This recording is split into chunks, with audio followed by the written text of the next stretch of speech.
next? What next?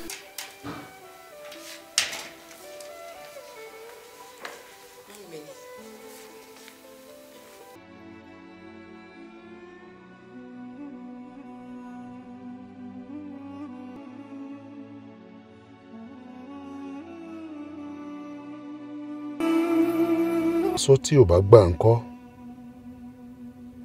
mo ti tẹ́ nìyẹn o.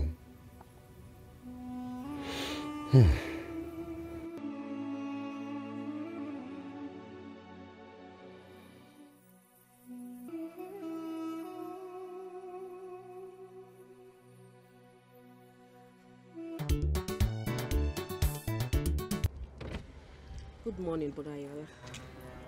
Yeah, good morning. Mommy, lákọ̀ọ́kọ́ náà, mo kọ́kọ́ bẹ̀ pé kẹ́ má bínú. Torí pé mo ti padà já ìlérí tá ṣe fún yín. Ṣùgbọ́n gbogbo ìgbà tẹ́ máa ń tẹnu mọ́ kíni tẹ́ máa ń tẹnu mọ́ kíni. Kíni ìdí tó fi jẹ́ wípé gbogbo ìgbà lè máa ń tẹnu mọ́ pé ká má ti jábálẹ̀, ká má ti jábálẹ̀ wá. Má dá mọ́mí ẹ lóhùn. Mọ́mí ò fẹ́ kó mọ adùn tó wà níbẹ̀ ni.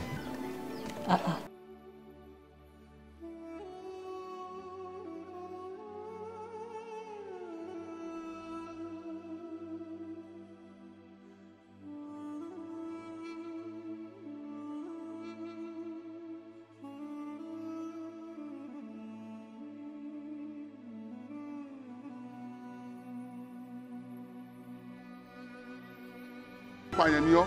Mo bá sọ̀rọ̀ yóò ṣe sọ lò wọ́n á gbé ààyè mi sí ọmọ yìí ìgbà tí mo gbé àmúṣùn ni máa ṣe fọmọdé yìí mo ṣàìkẹ́ wọ́n kàn ní yẹ. Jẹ́ ká bàbá ikú láyé wọ́n mọ̀ pé wọ́n lọ́wọ́ bá wọ́n wá solution sọ̀rọ̀ ayé wa.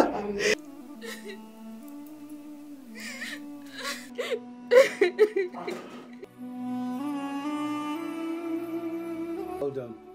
Eléyìí náà dá ó tó báyìí. I just put it online.